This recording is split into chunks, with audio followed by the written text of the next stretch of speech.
Are you planning a trip to the Maldives soon? Lucky you. Before you hop on that plane, you need to pack your bags, and don't worry, I've got you covered. Here's my ultimate packing list to help you balance comfort, style, and respect for the local culture.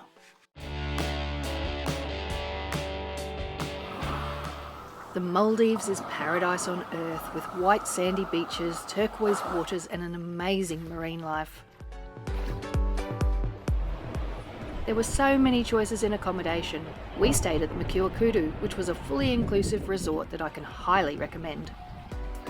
What a lovely greeting! Check out my previous video to see what we did for 5 nights in paradise.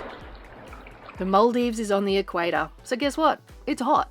Light, comfortable, breathable clothing is all that you will need. Cotton, linen and rayon sundresses, sarongs, light shirts, skirts and flowy shirts are best. A maxi dress paired with sandals is perfect for an evening meal in one of the restaurants. If you're one who feels an evening chill, a light long-sleeved shirt will be all that you need. The most obvious travel essential though is a bathing suit. Whether you pack your bikini or, like me, prefer to cover up from the sun, this will be your number one item. I chose an SPF 50 two-piece swimsuit with long sleeves for the maximum amount of sun protection.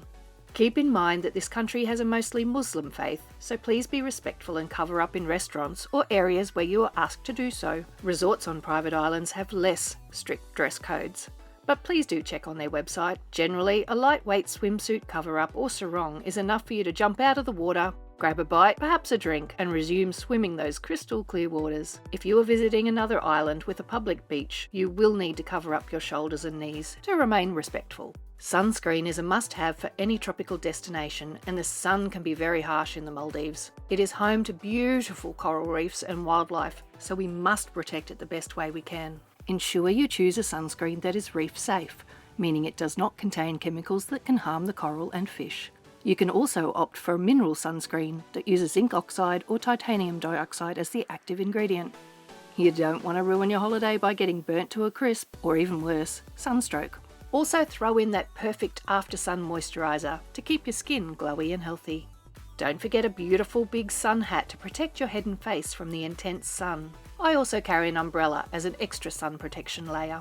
Pack a pair of UV and polarised sunglasses to protect your eyes from the sun's harmful rays. Especially helpful when you are cruising, checking out those beautiful dolphins, or perhaps that Insta-worthy shot. You will spend a lot of time walking along the pristine beaches, so when you're not barefoot, wear a pair of light sandals or flip-flops, or as we call them in Australia, thongs. If you are planning on going to an island with some hiking, throw in a pair of sneakers. I am also glad that I threw in a pair of water shoes to protect my feet while snorkeling. That's when I wasn't wearing flippers, of course. Most resorts offer snorkeling gear, but if you prefer, bring your own. With so much swimming on your to-do list, an underwater camera is a must. I bought the original Osmo Action and was thrilled with the results. I have heard of people popping their phones into a Ziploc bag. Not something I would recommend, but hey, you gotta work with what you got. If you're lucky enough to own a drone, you'll get some awesome pictures. Just remember to check out the guidelines of your resort, and maybe a permit is required first. In my beach bag, I always take a wet bag with me to store my wet items and keep my other stuff dry. I also like my beach bag to have a zip closure, just to keep my stuff contained. Remember to throw in a travel adapter. I also like to throw in a power board with multiple sockets so I can charge many devices at once, as there's never enough outlets in any hotel you travel to. Most resorts have reliable Wi-Fi, but if you'd prefer to have a SIM card, check out deals at the Malé airport when you arrive. Cash. We didn't use much cash while we were there, as the resort was all-inclusive where we stayed, but if you would like to tip, remember to have some handy to thank those wonderful staff working tirelessly to ensure you have an amazing vacation. I'm not including the basics of your toiletries, that's up to you for your personal preferences, but do throw in a good mozzie repellent. In the evenings, there can be the occasional bug flying around. For those times when you're not swimming, you just want to kick back and relax out of the water. Bring a good book, your Kindle, or perhaps a speaker with some tunes on your phone. One thing you should never leave home without, though, is travel insurance. You just never know when something could go wrong, from getting sick, having an accident, or losing your luggage. So far, we've not had to use it, but I am glad it is there, just in case.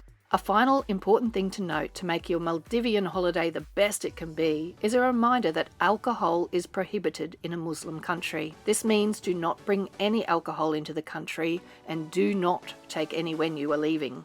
So I hope this quick packing guide was helpful to plan your dream getaway. Let me know in the comments below if there is anything else you would have packed and where you are off to in the Maldives. Enjoy and have a safe trip. I'm tickled pink that you joined me on my channel. Like and subscribe for future videos. See you in the next video when we head to Singapore. And no matter how much planning I did, things just didn't go quite as expected. See you next time.